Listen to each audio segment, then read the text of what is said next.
It was Christmas Day in 1949, and millions of refugees were starving in a war-ravaged Europe. As a young minister, Reverend Frank Byatt looked at his own Christmas dinner table, and the contrast between the abundance here in Australia and the needs of millions of others around the world could not have been more stark. As a Christian, Frank believed he had a responsibility to remember our brothers and sisters in urgent need, especially on this one great day of sharing.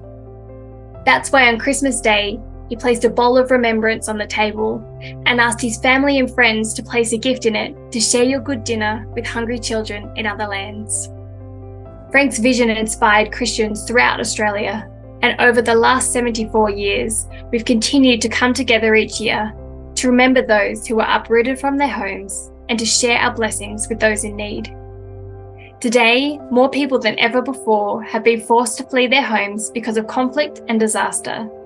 This year alone, we have seen the earthquakes that devastated Syria and Turkey, the twin cyclones in Vanuatu, and the ongoing crisis in Afghanistan drop from newspaper headlines. Sadly, after the initial outpouring of support, emergencies like these slip from memory, like we've seen with refugees from Syria, the civil war in Ethiopia, the hunger crisis in the Horn of Africa, and decades-long violence in Myanmar. People affected by these conflicts and disasters are still living with the reality of trying to rebuild their lives and find a safe place to belong. Through the Christmas Bowl, Frank reminded us to do as Jesus taught, to love our neighbour as ourselves.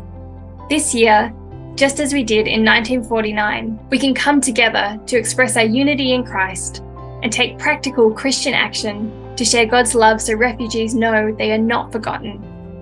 Please give today and help share God's love through the Christmas Bowl.